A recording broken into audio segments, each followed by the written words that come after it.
po tayo ngayon para mag-conduct ng rescue operation sa isang victim ni Mejia.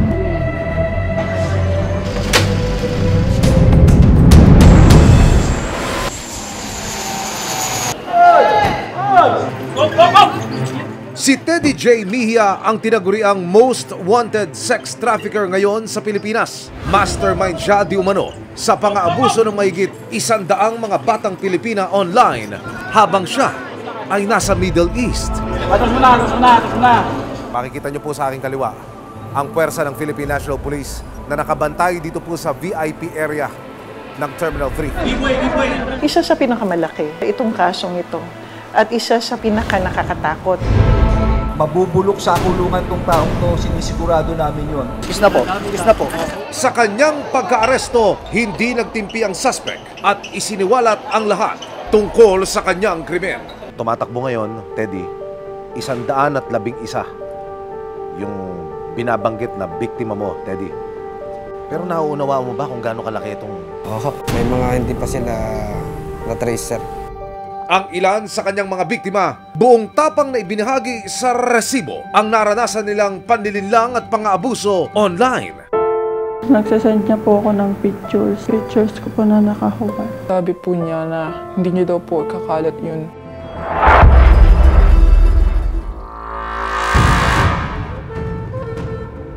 Ang Pilipinas ang itinuturing na epicenter o hotspot ng online sexual abuse and exploitation of children o SAIC. 4 na buwang tinutukan ng resibo ang pagmanman hanggang sa madakip ng PNP WCPC ang isang Pinoy na nakabase sa UAE. Ayon sa PNP, nakalika siya ng malawak na cyberweb ng karumal-dumal na krimen, ang pagbebenta ng malalaswang larawan at video ng mga kabataang kanyang nabiktima. Narito ang 111 litrato at ito ang aming resibo.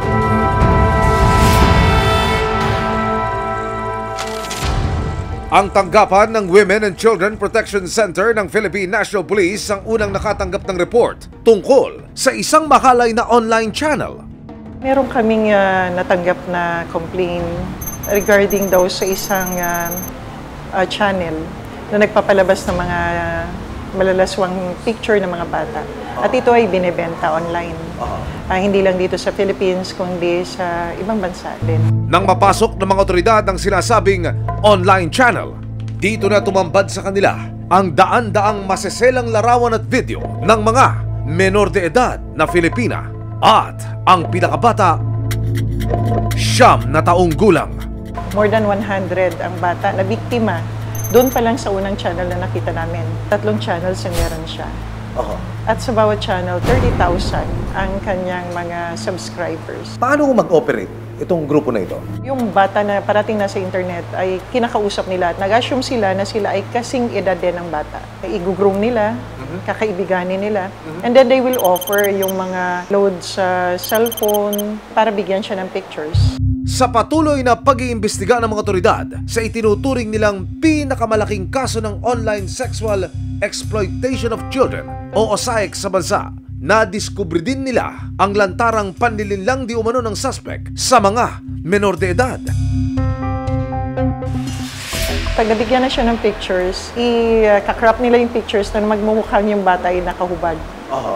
Pagka gano'n na, kakausapin nila yung bata at iba-blackmail na nila. Ang sasabihin nila, ipopost nila itong mga pictures na ito at kailangan sumunod yung bata. At sa ilang pagkakataon, Pinagagawa ng tao is for the child to go doon sa isang place na may naghihintay sa kanya na lalaki. Merong physical abuse or rape na mangyayari sa bata. At usually, itong nangyayaring ito ay i-video pa nila or live stream nila. At ito yung binebenta nila online. Meron talagang reason for us to arrest. We will get him. We will give justice doon sa mga bata na kanyang mga naging biktima. nga ba nabuo ng most wanted sex trafficker sa bansa na si Teddy Mejia ang kanyang plataforma ng online sexual abuse and exploitation ng mga kabataan? Narito po ang tinatawag ng Philippine National Police na matrix ng madilim na mundong kanyang ginawa. Bumuo siya ng isang online group na may iba't ibang level of subscription. Habang pataas ng pataas ang bayad mo bilang subscriber, palaswa ng palaswa ang na-access na mga litrato at video ng mga kabataan. Pero ang ilan, dahil na rin sa matinding kahirapan, ay kusa na lamang nahuhulog sa malasapot at masalimuot na patibong ni Mejia. Dahil sa nakaalarmang bilang ng mga biktima, nagsagawa ang Philippine National Police Women and Children Protection Center o PNP-WCPC ng magkakasunod na rescue operations. Kasama ang resibo, nagtungo ang mga otoridad sa Region 3 para i-rescue ang isang 16 na taong gulang na naging biktima di umano ng online channels ni Mejia. Itatago namin siya sa pangalang Cherry sa pahintulot ng Municipal Social Welfare and Development Office o MSWDO. Ikinuwento niya sa resibo ang kanyang naging karanasan online. Nakilala ko po siya sa may Facebook. Inad po niya ako.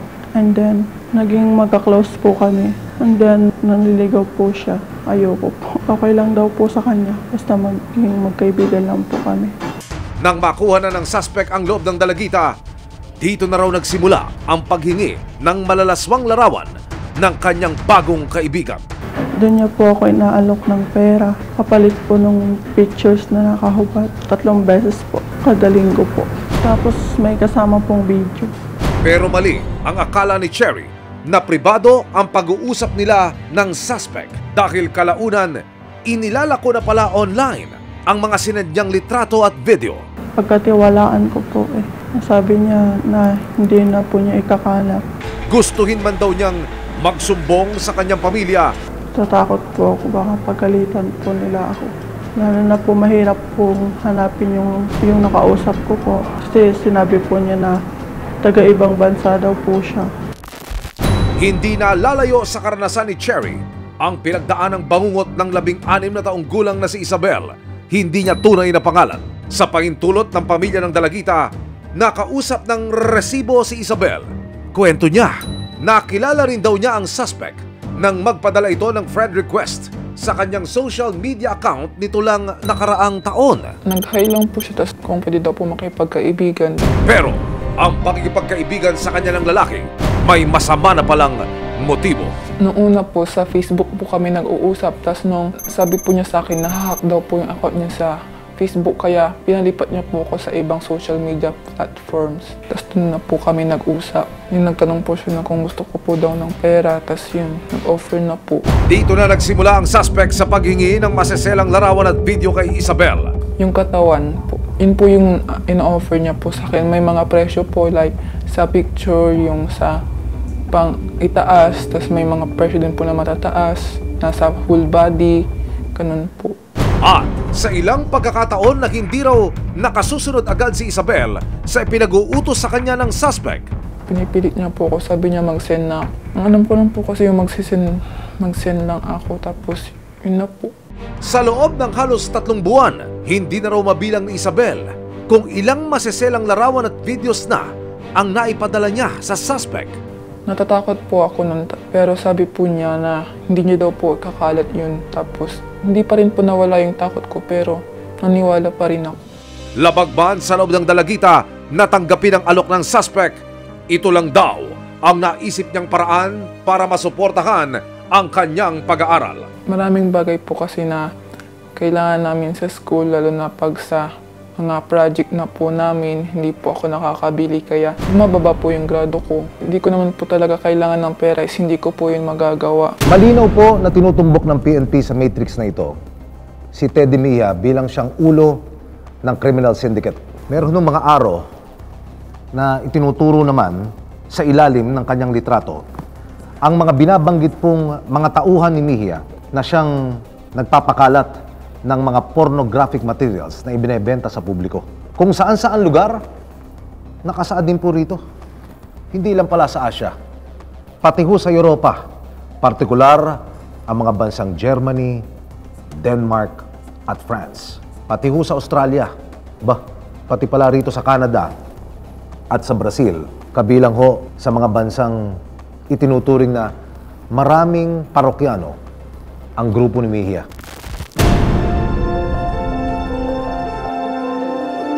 Sino nga ba ang 33 taong gulang na si Teddy J. Mejia? Inilahad ng Philippine National Police Women and Children Protection Center ang pagkatao ng itinuturong mastermind ng malawak na kalakarang ito. Taga Nueva Vizcaya siya. Siya ay nagtatrabaho abroad, o isang OFW, 30 plus years old. Nagbe-maintain siya ng mga channels where children are being abused online. Nung nabuo nyo na, ika nga, na yung diagram, General, ano na ho ang sunod ng mga naging hakbang ng WCPC? We ask for the help from Interpol kasi wala siya dito sa Philippines. And also we ask our partners, our counterpart. For this case, ang hininga namin ng tulong is UAE. And then they give us information kung nasaan ang ating suspect. We applied for a red notice sa Interpol so that we can get yung ating suspect doon sa place. Meron siyang 4 na warrants of arrest dito sa Philippines. Pero hindi natatapos kay Teddy Mejia ang pagpapanagot ng mga otoridad. Ang sisti pa ni Teddy, mayroon daw siyang mga galamay na nagmamando at gumagalaw rin dito sa Pilipinas.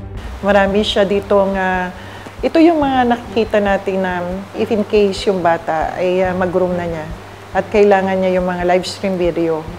Ito yung mga tao na kakilala na niya o nagbebenta sa kanya o bumibili rin sa kanya. Kapalit ay yung mga live stream. So, yung mga bata na hindi na nag-cooperate, ito yung mga most likely na pwedeng mabiktima o ma-rape in the process at nala-live stream yung kanilang mga video. Paano nyo natuntun itong mga ikinukonsidera ninyong galamay o kasabwat nitong suspect dito po sa Pilipinas? Usually, disclosure ng abuse ang nakukuha namin. At pinakamatibay na nakukuha namin information ay doon mismo sa biktimang bata. Ayon sa nabuong matrix ng PNP WCPC, Luzon at Visayas ang natukoy nilang lokasyon ng mahigit 100 biktima. Kabilang narito ang Nueva Vizcaya, Baguio, Quirino, Quezon Province, Pampanga at Aklan. Pero nangangamba raw sila na marami silang hindi pa natutuntun. Isa sa pinaka nakakatakot at pinaka nakakapangamba dahil ang biktima rito ay hindi isa lang na bata. Napakaraming bata at maaring marami pa na hindi namin nakikita. We are intensifying our operations, rescue man yan or arrest. We are also strengthening yung aming capability dito sa information technology. Tawagin na nating Mejia Criminal Web itong nabangga nyo na ito, General. Magkano pinag-uusapan hong kinita ho nito sa inyong pag-iimbestiga po? Napakalaki ng tinitingnan namin. Meron tayong more than 111 victims na mayroong 1,000 sa isang biktima lang. Siguro milyon ang kinikita ng taong ito or ng suspect na ito. July 1, 2024, nahuli ng PNP WCPC ang isa sa mga sinasabing suki ng mga online channel ni Mejia. Nakaharap siya sa mga kasong rape at paglabag sa anti-online sexual abuser, exploitation of children, anti-trafficking of person. Itatago namin siya sa pangalang Aldrin. Natuntun ko na pwede pala mag-search ng mga ganong klaseng, sabihin na natin, content. Nag-umpisa yan na sumali ako sa isang group chat or channel na tinatawag ay Fresh. Tapos lahat naglalapagan doon. Hanggang sa naglapag na din siya ng kanyang advertisements na kung saan andun yung mga sample contents niya. Sa parehong messaging app, isang tinatawag na Hayabusa ang kanyang nakilala. Lahat kami doon avatar lang. So wala kaming pakialam sa real identities namin. Basta transaction lang, tapos na. Habol ko lang, ano yung bago mo? Sige, bibili ako. Umabot si Aldrin sa puntong nakipag-meet up na raw siya sa mga model ni Hayabusa. Kailangan ko kausapin si Hayabusa na gusto ko kunin si ganyan. Tapos papayag siya, tapos magbibigay ng down payment na 1,000 pesos. Tapos kami na bahala mag-usap. Ang presyo raw sa pagbubuk sa mga dalagita naglalaro sa 3 hanggang 5,000 piso. Tipong kung sino yung napanood ko siya nga. At walang pinagkaiba sa mukha, sa katawan. Din, sa edad din. 15, 16, 17. Ayon sa investigasyon ng mga pulis, ang Hayabusang kinekwento ni Aldrin walang iba kundi si Teddy Mejia. Mayo nitong taon, sa bisa ng Red Notice mula sa Interpol, nahuli na ng Dubai Police si Mejia. Yung nabigyan kami ng Red Notice ng Interpol, NCB of that place, the UAE, give us yung cooperation. And then they arrested the person. Matapos ang mabusising koordinasyon sa mga otoridad ng Dubai, ikinasana ng ahensya ang pag-uwi ng most wanted sex trafficker sa bansa. Alas 3 ng hapon, ang binabanggit sa ating oras ng lapag ng PNP contingent na sumundo mula po dyan sa United Arab Emirates. Dito ho sa primary accused na si Teddy Mejia.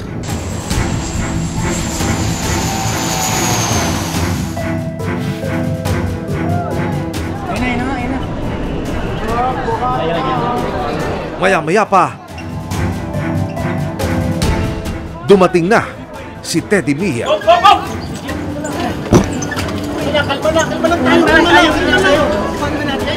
Kami po sa WCPC as mandated, inuwi po namin ang isa sa pinakamalaking violator po ng OSCE. Nandito na po siya sa bansa natin at dito po natin ibibigay ang justice sa 111 na victims. Isda po. Ulo.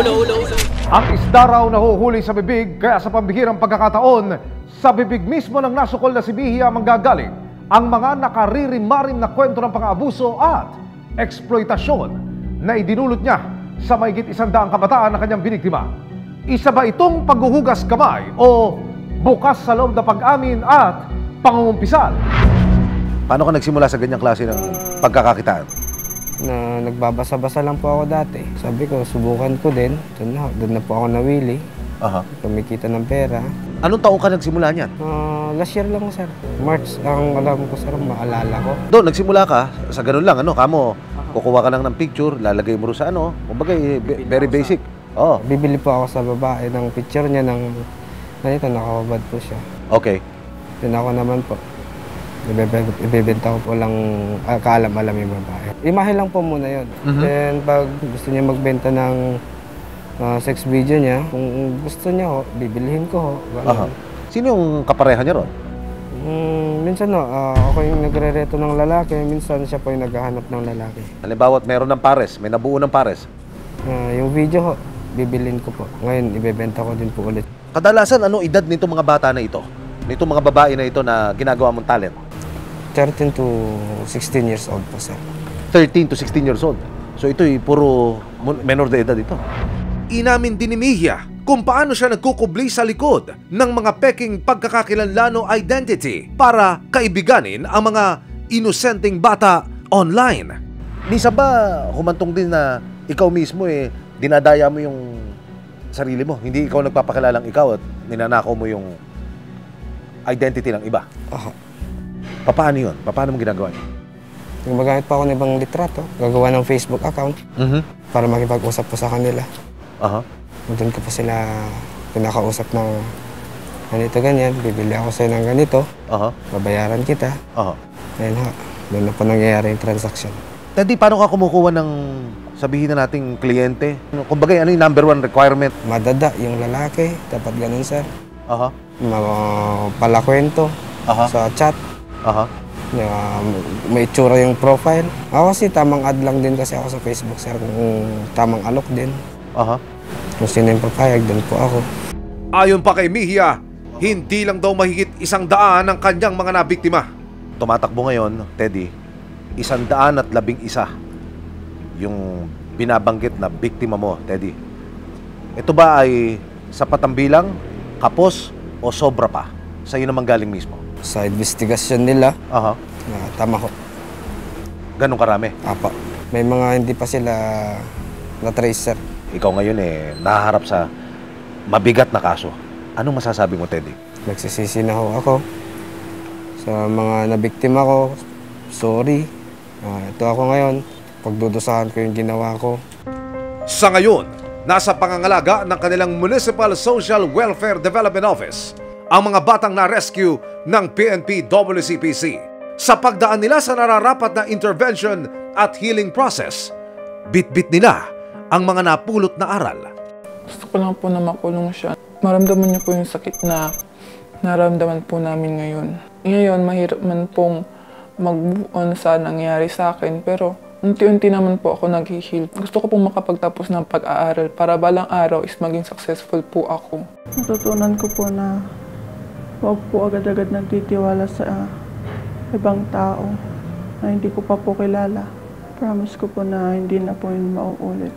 Promise ko rin po na magtatapos po ako ng pag-aaral para sa pamilya ko po. Sa pagpupunyag ng ganitong kalakaran, mas matinding pag-iingat ang kailangan para maprotektahan ng mga kabataan laban sa eksploitasyon na laging nakaamba sa paggamit ng abot kamay na teknolohiya.